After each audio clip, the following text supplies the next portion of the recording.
everybody, Sarah Robinson here with Chicago Film News. Today I am sitting with Chicago's very own Katharin Mraz, or better known as Ladie K. Or a lot of people just call me K. Thank you for having me, very exciting. It's very exciting to have you here. I know you just finished a really big project. It's funny, it's a short film, but it's like a huge project to me. It was my directorial debut. After about, 24 years in this industry, I finally decided to direct my own story. So it's called KAD, which is an acronym for Korean Adoptee. I am a Korean adoptee, and I'm very proud of it. I think a lot of people don't really know about us, and the only media out there are documentaries.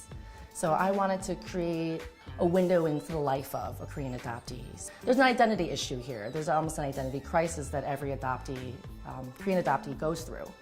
And it's a really big part of what makes us who we are. And there's so many ways to relate to it. Any person that is an immigrant, or women in general, or people of color, or anyone that maybe doesn't speak the language that people expect them to, or they don't act the way that people would assume that their stereotypical look would be. Anything like that, any type of person like that could relate to this type of story. Have you had personal experiences like this? So these are my 3 personal experiences. Okay. All these things have happened to me mostly earlier in my life, when I wasn't at terms as much with being Asian, which adoptees, I don't know if it's the same for others, but I personally struggled with understanding what that meant growing up, because my family's Caucasian, they're Irish German.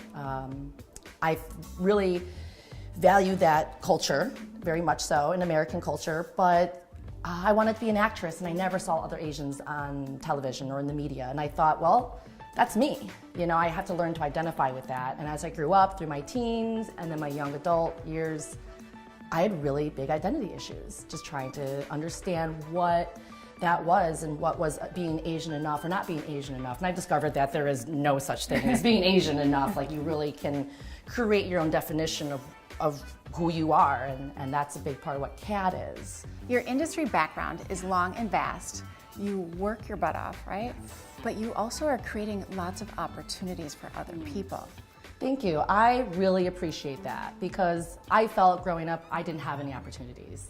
Being an Asian woman as an actress, very limited on the roles, and roles that I didn't think portrayed Asian women very well. And obviously you can use your imagination.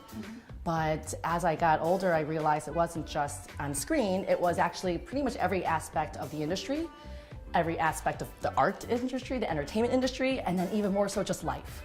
Life was just being dominated by one type of person, and I thought it was kind of, excuse me, bullshit. And I think it's my duty to, if I can create jobs, pay a fair wage, and hire people that are people of color, people of lesser means, people with disabilities, LGBT, women. Women are a big focus of mine. It's just trying to hire and teach and mentor more people. Do you see this shift finally changing in a way that you like, or do you still feel like it's against stream struggle? I think it's pretty good so far, and it's really picked up this last few years. I think millennials have really put the fire underneath a lot of people's butts about being fair and honest and equality, which is amazing, but it is slow. I feel like maybe the last 5 years have been great, but before that, it really hurt a lot of women. It hurt a lot of people of color. We didn't have the opportunities, we didn't have the education resources, we didn't have the network. And now it's finally there.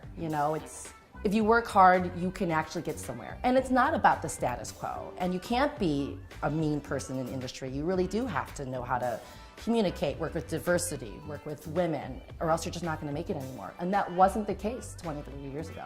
No, it's not as much of a struggle. No. It's nice to see that paradigm finally shift. Finally shift.